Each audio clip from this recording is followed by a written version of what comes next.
Wait, one last thing. In the wake of their enormous success, Led Zeppelin went from the copier to the copied.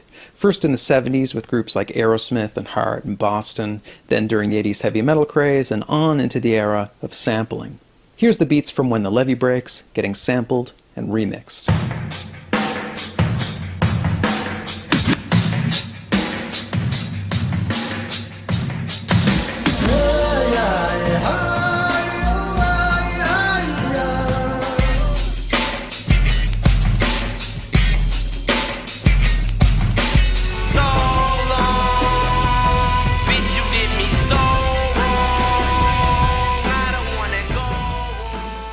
In Zeppelin's defense, they never sued anybody.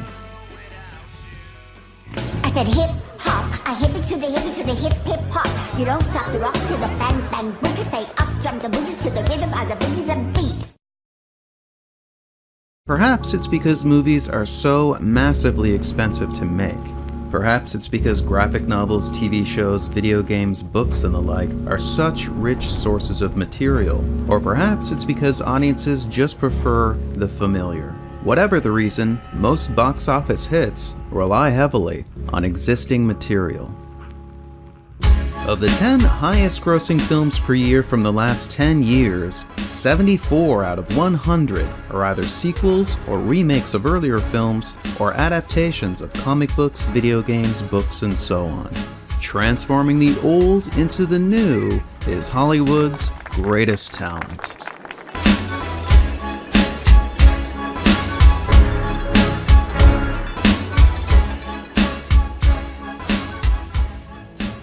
At this point, we've got 3 sequels to a film adapted from a theme park attraction. We've got a movie musical based on a musical which was based on a movie. We've got 2 sequels to a film that was adapted from an animated TV show based on a line of toys. We've got a movie based on 2 books, one of which was based on a blog, which was inspired by the other book that was adapted into the film. Julie and Julia. Do you follow? We've got 11 Star Trek films, 12 Friday the 13th, and 23 James Bonds. We've got stories that have been told, retold, transformed, referenced, and subverted since the dawn of cinema. We've seen vampires morph from hideous monsters to caped bedroom invaders, to campy jokes, to sexy hunks, to sexier hunks. Of the few box office hits that aren't sequels, remakes, or adaptations, the word original wouldn't spring to mind to describe them. These are genre movies, and they stick to pretty standard templates. Genres then break up into subgenres with their own, even more specific conventions. So within the category of horror films, we have subgenres like slasher, zombie, creature feature, and of course, torture porn. All have standard elements that are appropriated, transformed, and subverted. Let's use the biggest film of the decade as an example. Now, it's not a sequel, remake, or adaptation, but it is a genre film, sci-fi, and most tellingly, it's a member of a tiny subgenre where sympathetic white people feel bad about all the murder, pillaging, and annihilation being done on their behalf. I call this subgenre Sorry About Colonialism. I'm talking about movies like Dances with Wolves, The Last Samurai, The Last of the Mohicans, Dune, Lawrence of Arabia, A Man Called Horse, and even Fern Gully and Pocahontas. Films are built on other films, as well as on books, TV shows, actual events, plays, whatever. This applies to everything from the lowliest genre film right on up to revered indie fare. And it even applies to massively influential blockbusters, the kinds of films that reshape pop culture. Which brings us to... Even now, Star Wars endures as a work of impressive imagination, but many of its individual components are as recognizable as the samples in a remix. The foundation for Star Wars comes from Joseph Campbell. He popularized the structures of myth in his book, The Hero with a Thousand Faces. Star Wars follows the outline of the monomyth, which consists of stages like the Call to Adventure, Supernatural Aid, the Belly of the Whale, the Road of Trials, the Meeting with the Goddess, and a bunch more. Also huge influences were the Flash Gordon serials from the 30s and Japanese director Akira Kurosawa. Star Wars plays much like an updated version of Flash Gordon, right down to the soft wipes and the opening titles design. From Kurosawa, we get masters of spiritual martial arts, a low-ranking bickering duo, more soft wipes, a beneath the floorboards hideaway, and a boastful baddie getting his arm chopped off. You just watch yourself. We're wanted men. I have the death sentence on 12 systems.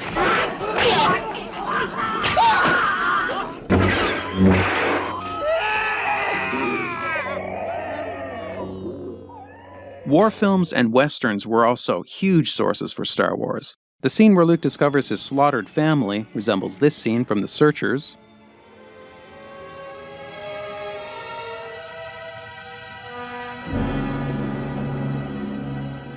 And the scene where Han Solo shoots Greedo resembles this scene from The Good, the Bad, and the Ugly.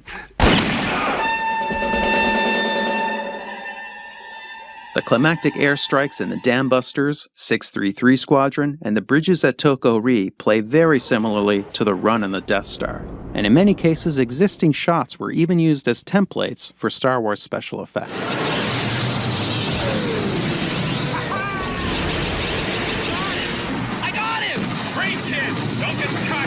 There's also many other elements clearly derived from various films. We have a Tin Man, like the Tin Woman in Metropolis, a couple shots inspired by 2001, a grab the girl and swing scene like this one in The Seventh Voyage of Sinbad, a holographic projection kind of like the one in Forbidden Planet, a rally resembling this one in Triumph of the Will, and cute little robots much like those in Silent Running.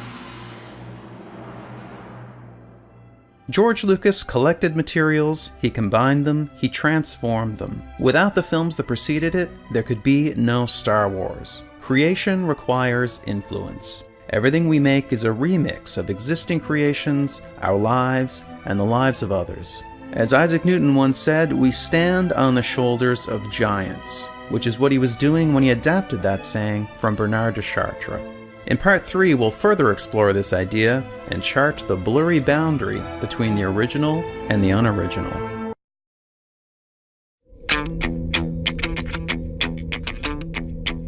George Lucas was the most movie-saturated filmmaker of his era, but that baton has since been passed to Quentin Tarantino's remix master thesis is Kill Bill, which is probably the closest thing Hollywood has to a mashup.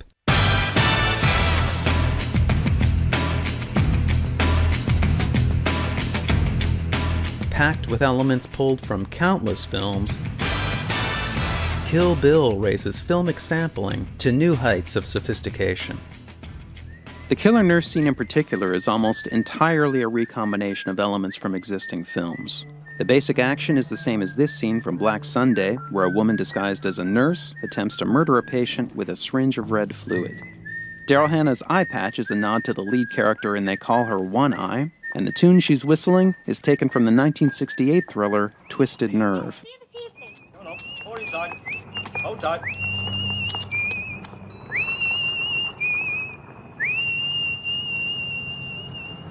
Capping it off, the split screen effect is modeled on techniques used by Brian De Palma in an assortment of films, including Carrie.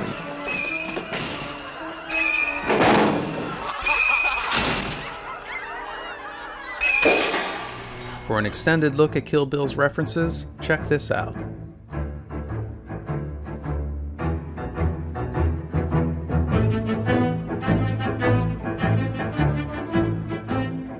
The act of creation is surrounded by a fog of myths. Myths that creativity comes via inspiration, that original creations break the mold, that they're the products of geniuses, and appear as quickly as electricity can heat a filament.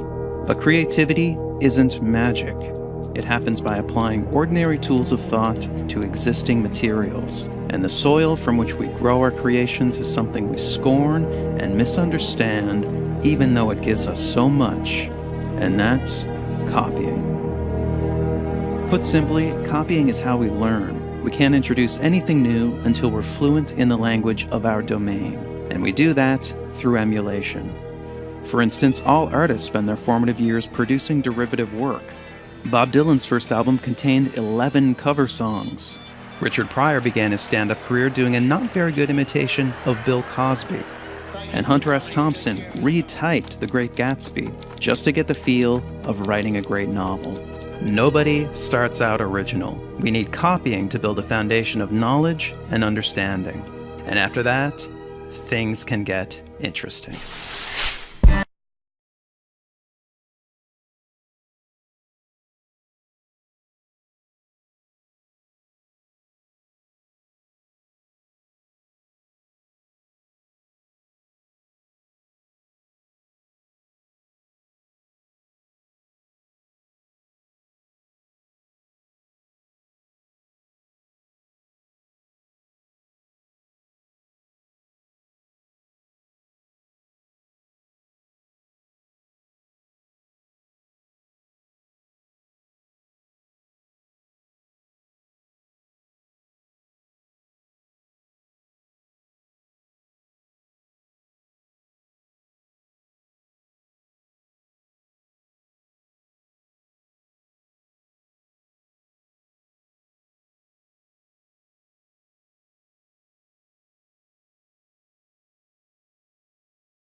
Ideas together, creative leaps can be made, producing some of history's biggest breakthroughs.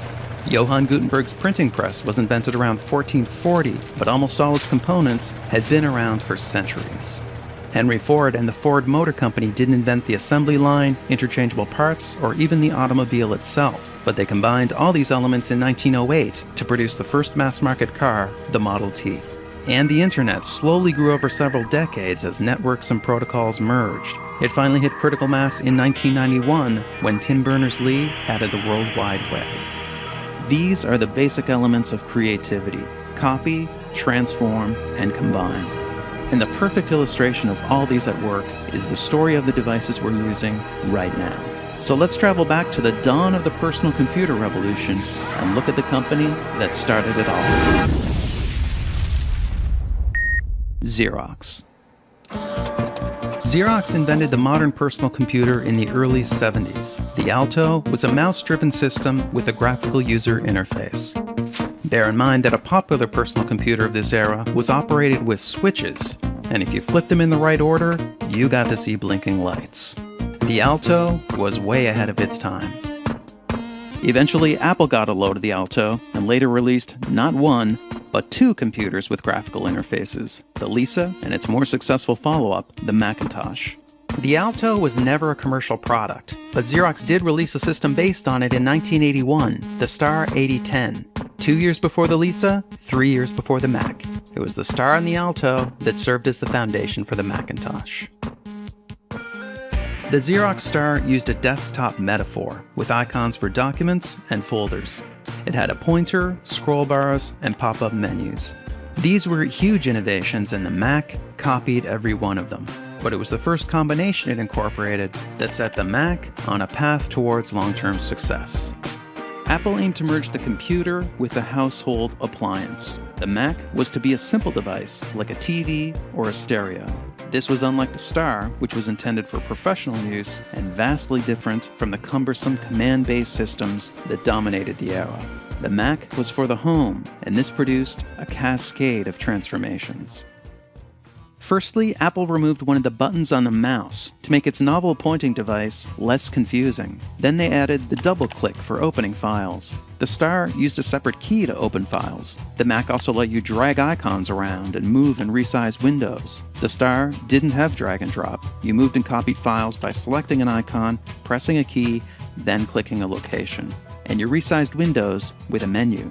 The Star and the Alto both featured pop-up menus, but because the location of these would move around the screen, the user had to continually reorient.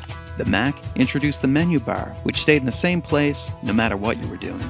And the Mac added the trash can to make deleting files more intuitive and less nerve-wracking. And lastly, through compromise and clever engineering, Apple managed to pare the Mac's price down to $2,500. Still pretty expensive, but much cheaper than the $10,000 Lisa or the $17,000 Star. But what started it all was the graphical interface merged with the idea of the computer as household appliance. The Mac is a demonstration of the explosive potential of combinations.